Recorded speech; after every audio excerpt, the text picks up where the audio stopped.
tiger is between 300 and 350 kgs. That's 3 times the size of Thelma here.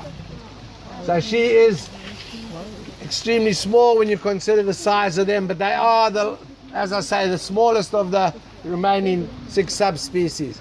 Even Conga, a big lion lying in the back over there, if he ever does bother to get up, which he's not very renowned at doing, he spends most of his time sleeping, he actually weighs 196 kgs, 4 kgs short of 200 kgs, and he's a pretty big chap, that. And he's still small compared with your average Siberian tiger. So they are extremely large animals.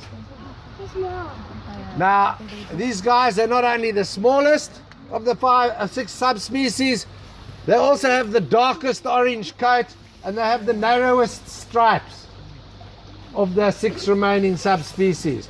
And the way it actually works, it's one of nature's clever little quirks. As the terrain changes and the areas they live in, you'll find you move off the islands of Sumatra into Asia, and further then into India, China, and ultimately back up to Russia.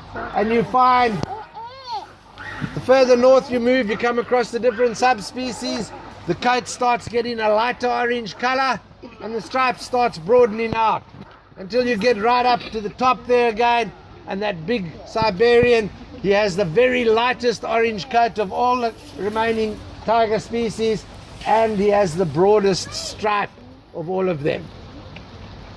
Now, these guys, the majority of your tigers, as with a lot of the other big cats, actually have partially webbed front paws as well, and that's because they love swimming. It's a fallacy. A lot of people think cats don't like swimming. 99% of your big cat families worldwide thrive in the water, but none of them actively hunt in the water except the jaguar. Jaguars are the only ones that they will actively hunt crocodiles, large anaconda, snakes, and even fish.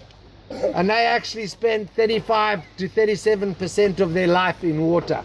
Whereas these guys, your tigers, they use the water primarily for cooling off. In their natural habitats where they come from, it's extremely warm. So they spend a lot of time lying in the water cooling off. And the females especially, more so than the males, especially when they have cubs, they will do majority of their toiletries in the water.